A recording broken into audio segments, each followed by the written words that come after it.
don't want to hear that my wife is pregnant with another man's baby. Don't get married if you have no money. Don't you ever disrespect my wife again. I'm pregnant with his baby. He doesn't want to take responsibility.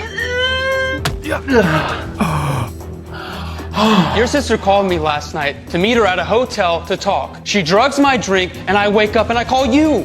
Oh, hello. This is the double life of my billionaire husband. It's not on Netflix, it's not on Hulu, it's on an app called ReelShort, where every episode is barely 90 seconds long. And somehow, nearly 500 million people have watched it.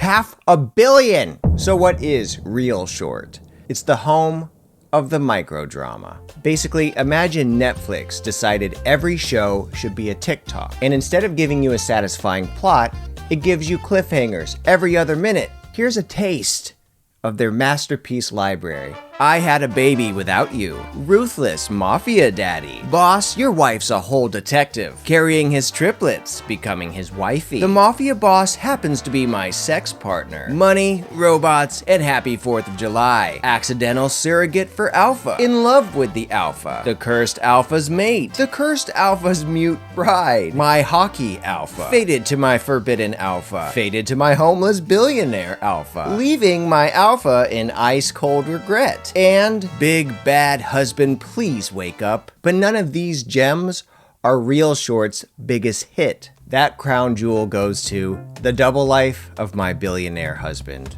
And today I'm watching all 60 episodes, so you don't have to. So here's the show's setup. Natalie Quinn is forced into marrying Sebastian Klein, the so-called bastard son of a wealthy family, after her scheming stepmother and stepsister back her into a corner. Everyone thinks Sebastian's a deadbeat with a shady past, but surprise, there's a surprise. I downloaded the app, clicked on today's movie, or show, or whatever, and I saw that I would get the first 6 episodes free.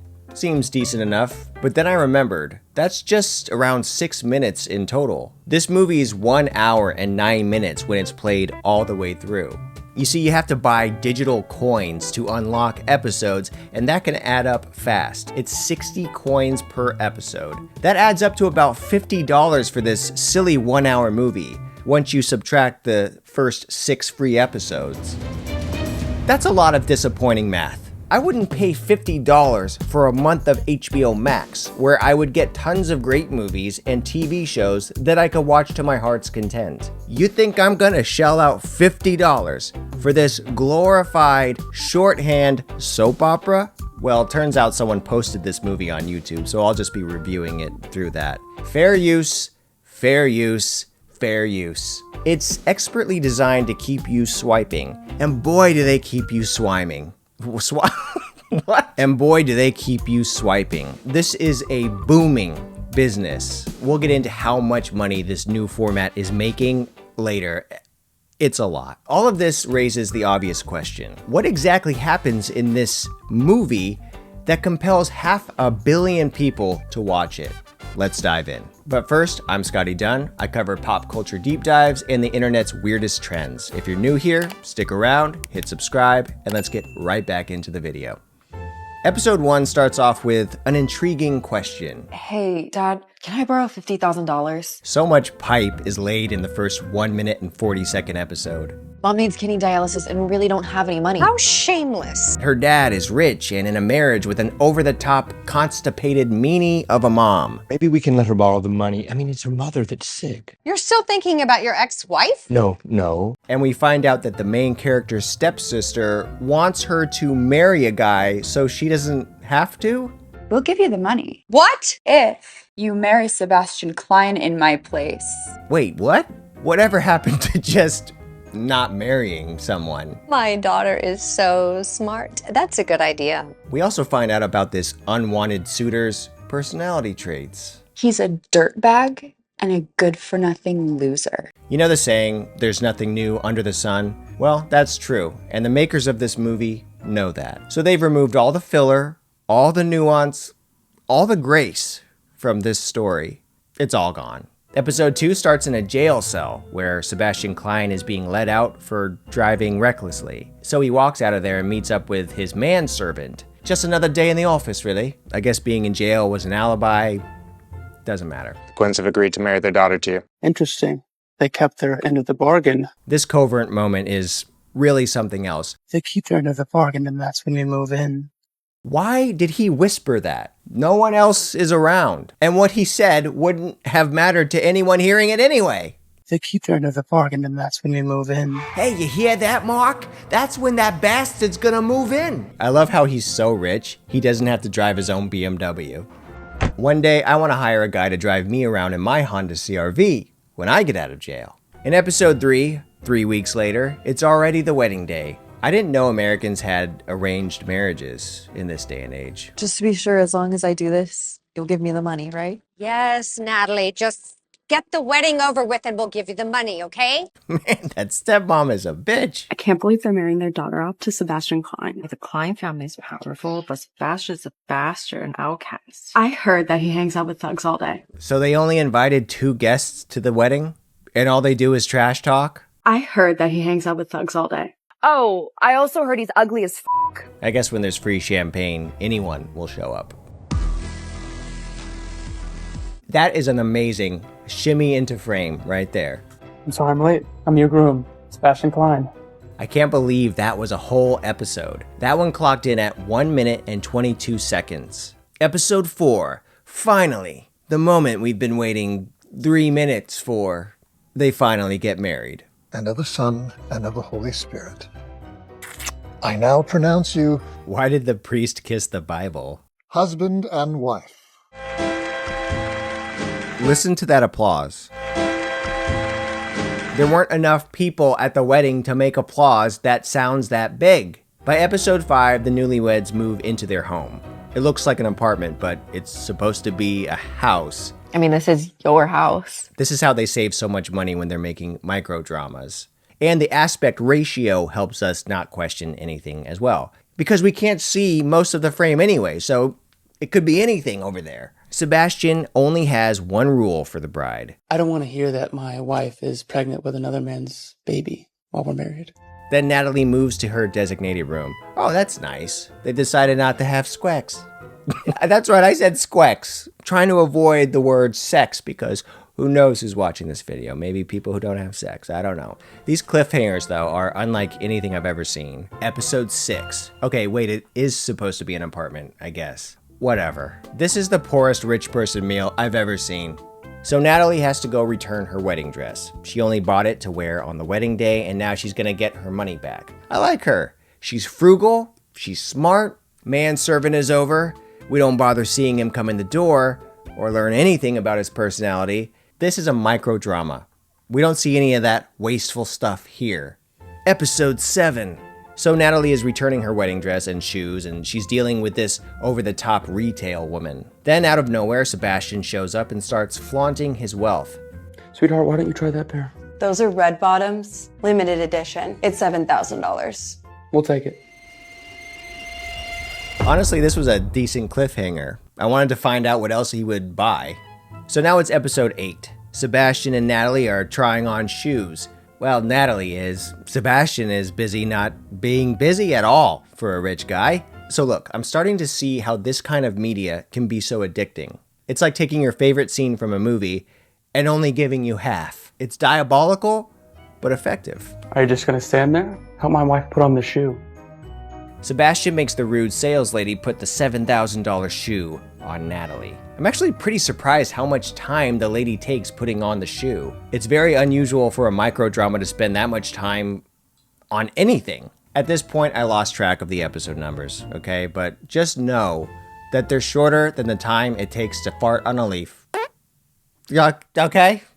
Okay, so Natalie and Sebastian are having dinner. It looks a little less poor this time, I'll give them that. And she's going on about getting a job or something, and Sebastian asks if she's going to support them, and she says, Of course. I mean, this is your house. I have to pitch in somehow. I mean, we are married after all. So because it's his apartment or house, it's her job to support them for the rest of the marriage? I guess faking jail time and following his fake wife around doesn't quite pay the bills. What an interesting girl.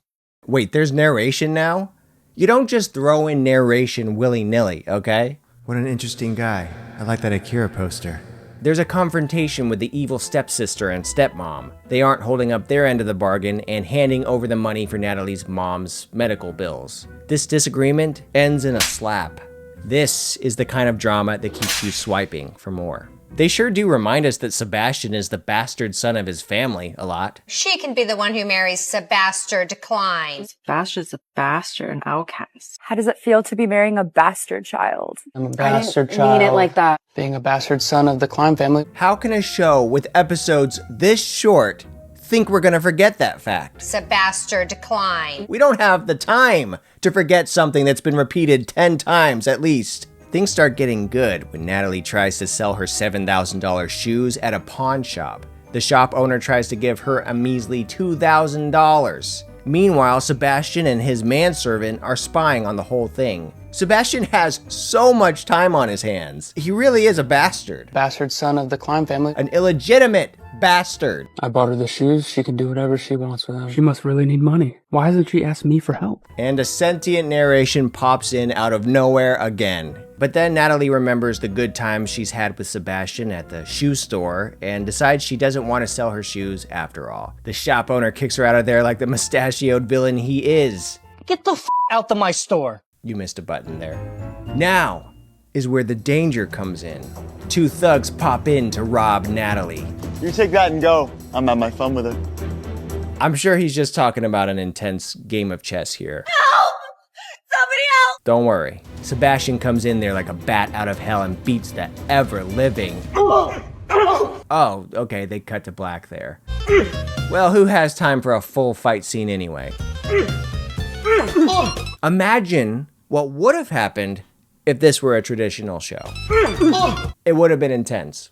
It turns out these guys work for the shop owner who's in the Russian mob. And now, Sebastian's pissed. Not long after we get treated to the first real kiss of this microdrama. That's a definite swipe to the next episode. I can't wait to find out if they wipe their lips right after, or if they're cool with the germs. Our couple moves to the city into a real house, but it's temporary. Sebastian has a friend who's out of town. It doesn't matter. What matters is that the exterior shot can't fit the entire house in frame. I remember in my day when we had widescreen movies.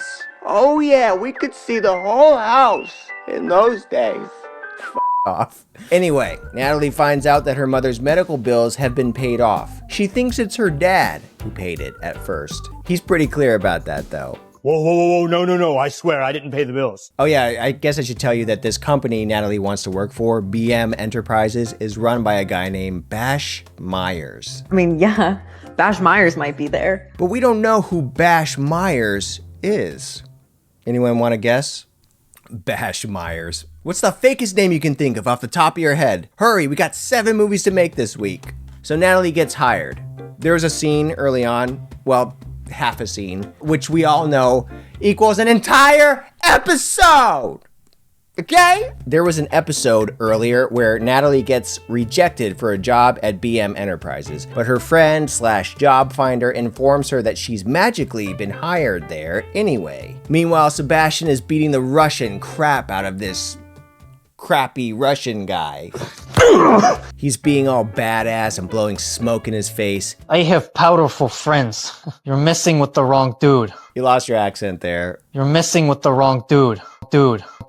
All of this to show no one messes with Sebastian's temporary wife. Imagine what he does for a wife that's not temporary. You hear that, my boy? What? You hear that, my boy? You're Bash Myers? Oh crap. It turns out Sebastian is Bash Myers. Okay, I'm getting into this now, actually. I am Bash Myers.